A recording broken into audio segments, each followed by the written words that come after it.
नमस्कार, मैं रहबर बारी। देश दुनिया की खबरों के साथ एक बार फिर से मैं आपके सामने हाजिर हूँ, लेकिन इससे पहले आपसे निवेदन है, रिक्वेस्ट है, दरख्वास्त है कि अगर आपने हमारे चैनल को सब्सक्राइब नहीं किया है तो सब्सक्राइब ज़रूर करें, ज़्यादा से ज़्यादा लाइक करें और शेयर करें।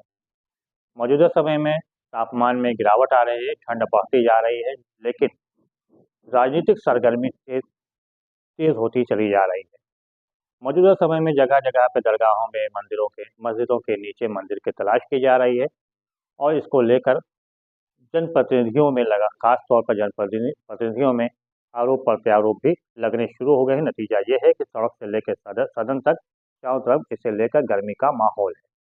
बात किया जाए संभल की, अजमेर की या बदायूं की, हर स्थान पर सिर्फ और सिर्फ इनके नीचे जो है मस्जिद मंदिर की तलाश की जा रही है और इसको लेकर तरह तरह के भड़काऊ भाषण भी दिए जा रहे हैं। नेपोलियन ने कहा था कि अगर लंबे समय तक शासन करना है तो लोगों को आस्था के सैलाब में ढकेल दो। वही मौजूदा समय में हो भी रहा है। हिंदुत्व खतरे में बताकर लोगों को महंगाई, बेरोजगारी, भ्रष्टाचार और अपराध से दिमाग हटाने के लिए, उससे बचाने के लिए लोगों को आस्था के सैलाब में ढकेल दिया गया है और यही वजह है कि लोग जो हैं इसमें डुबकी लगा रहे हैं और महंगाई, बेरोजगारी, भ्रष्टाचार और महंगाई को भूल चुके हैं। सड़क से लेकर सदन तक लगातार आवाज़ें जनप्रतिनिधियों द्वारा उठाई जा रही हैं, लेकिन हमेशा की तरह इनकी बातों को गंभीरता से जो सत्ता में बैठे लोग हैं उनके द्वारा नहीं लिया जा रहा है। बात किया जाए अगर उत्तर प्रदेश की, तो संभल हो या फिर मुरादाबाद हो या फिर बदायूं, हर जगह सिर्फ और सिर्फ दरगाहों के नीचे, मस्जिदों के नीचे मंदिर की तलाश की जा रही है। लोगों के हाथों में फड़वा और कुदाल थमा दिया जा रहा है ताकि वो जाओ खोदो, खोद खोद के देखो कहाँ नीचे क्या है, और लोग उसको खोदने में लगे हुए हुए हैं और खोदने में इतना ज़्यादा मशगूल हो गए हैं, इतना ज़्यादा तल्लीन हो गए हैं कि उनको महंगाई, बेरोज़गारी, अपराध और भ्रष्टाचार कहीं पर नज़र ही नहीं आता है और नेपोलियन की बात को सच्चा भी साबित कर रहे हैं।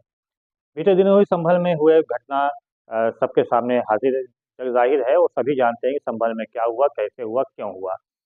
इसे लेकर जब संसद में, लोकसभा में नेता प्रतिपक्ष राहुल गांधी, अपनी बहन प्रियंका गांधी और अन्य के साथ संभल जाने का प्रयास किया गया तो उन्हें उत्तर प्रदेश के सीमा पर ही रोक दिया गया। हालाँकि राहुल गांधी ने कहा कि पहले 5 लोग जाएँगे, हालाँकि बाद में उन्होंने ये भी कहा कि हम अकेले जाएँगे, लेकिन इसके बाद भी उनको वहाँ तक नहीं जाने दिया और यही वजह रही कि संसद में इसे लेकर आवाज़ भी बुलंद की और कहा गया कि लोकसभा के नेता प्रतिपक्ष का जो अधिकार है, उसका हनन किया जा रहा है, लेकिन हमेशा की तरह उनकी किसी बात को स्वीकार नहीं किया गया, ना ही लोकसभा में और ना ही राज्यसभा में उनकी बातों को ही सुना गया।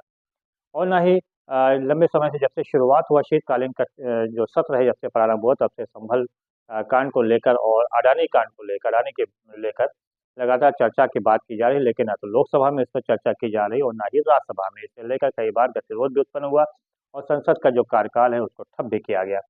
लेकिन फिलहाल अभी गतिरोध लगातार बना हुआ है और इसको लेकर आवाज़ें बुलंद की जा रही हैं। लेकिन एक तरफ जहाँ पे जो विपक्षी दल हैं वो इसको लेकर आवाज़ उठा रहे हैं, तो वहीं जो सत्ता पक्ष हैं वो अलग-अलग प्रकार के बयानबाज़ी कर रहे हैं, जिससे माहौल और भी खराब होता हुआ नज़र आ रहा है। बात किया जाए अगर अजमेर की, तो अजमेर में भी वहाँ पे कहा गया है कि उसके नीचे मंदिर था और उसको सर्वे की बात की गई और सर्वे को मंजूरी भी निचली अदालत ने दे भी दिया है। बहरहाल अब इसको लेकर जमीयतुल उलमा ए हिंद जो है वो सुप्रीम कोर्ट भी गया, उसने कहा है कि इस तरह का जो लगातार सर्वे किया जा रहा है, खोदो-खोदो किया जा रहा है, इस पर अंकुश लगाए जाने की ज़रूरत है। इससे देश में जो सौहार्द है, आपसी सौहार्द है, भाईचारगी है और धर्मनिरपेक्षता की जो बात की जाती है, वो समाप्त हो रही है, उसमें कमी आ रही है, लोगों में नफ़रत फैल रही है और नफ़रत जो है देखा जाकर सबूत मुरादाबाद में भी देखने को मिला, जहाँ पे एक सोसाइटी, जहाँ पे 400 घर हैं।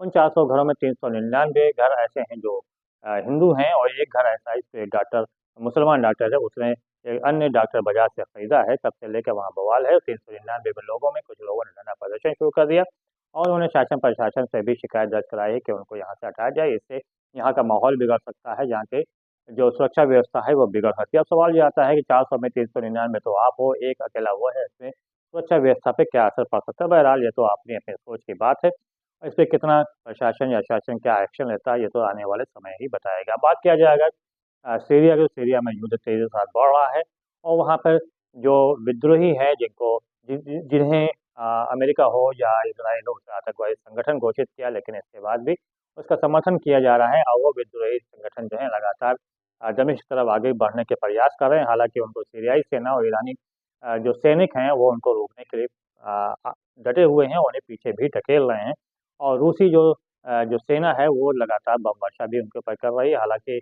विद्रोहियों का दावा है कि वो लगातार आगे बढ़ रहे हैं, जबकि इधर से जो दावा किया जा रहा है उसमें यही किया जा रहा है कि उन्हें पीछे हटा दिया गया है। बहरहाल क्योंकि वहाँ से खबरें बाहर सामने नहीं आती हैं, इसलिए स्पष्ट जानकारी नहीं है कि आखिर वहाँ पे असल में चल क्या रहा है। सीरिया इस वजह से भी महत्वपूर्ण है अमेरिका और इज़राइल के लिए, क्योंकि ईरान के द्वारा हिज़्बुल्लाह का जो हथियार है वो सीरिया के ज़रिए ही पहुँचाया जाता है।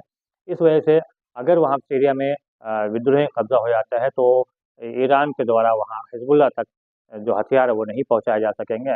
इसके चलते हिज़्बुल्लाह कमज़ोर हो सकता है। यही वजह है कि इज़राइल का लगातार और अमेरिका का अगर कहा जाए तो अप्रत्यक्ष रूप से विद्रोहियों को समर्थन किया जा रहा है। उधर ईरान से इज़राइल ने कहा कि वो सीरिया में हस्तक्षेप ना करे, वरना इसका परिणाम दुष्परिणाम होगा। लेकिन उधर ईरान ने सीधे तौर पे कहा कि अगर इज़राइल और अमेरिका ने विद्रोह का समर्थन बंद नहीं किया तो ईरान ज़बरदस्त हमला करने के लिए आज़ाद है। वहीं अगर बात किया जाए लेबनान और इज़राइल के बीच में तो सीज़ फायर ज़रूर हुआ है, लेकिन इज़राइल की तरफ से लगातार दक्षिण लेबनान पर जो बॉर्डर है वहाँ पे हमला किया जा रहा है। लेबनान ने भी कुछ इक्का-दुक्का हमला भी किया है और ये लेबनान की तरफ से कहा भी जा रहा है कि अगर सीज़फायर का उल्लंघन इसी प्रकार से होता रहा तो लेबनान भी पीछे नहीं हटेगा। वहीं बात करें गाज़ा की बात करें, गाज़ा और फिर इज़राइल के बीच में कुछ एक बार फिर से सीज़फायर की बात शुरू हुई है और इस बार कतर ने जो कि पिछली बार हाथ उठा खड़ा कर लिया था, लेकिन अब कतर आगे आया है और ऐसा लग रहा है कि शायद सीज़फायर हो जाए, लेकिन ये सीज़फायर अस्थायी नहीं होने वाला। ये 45 दिन या 60 दिन का ही सीज़फायर होने वाला है। बहरहाल आने वाले वक्त में देखना होगा कि ऊँट किस करवट बैठता है। फिलहाल बस के बारे को दीजिए इजाज़त। बहुत बहुत धन्यवाद। जय हिंद। Yeah.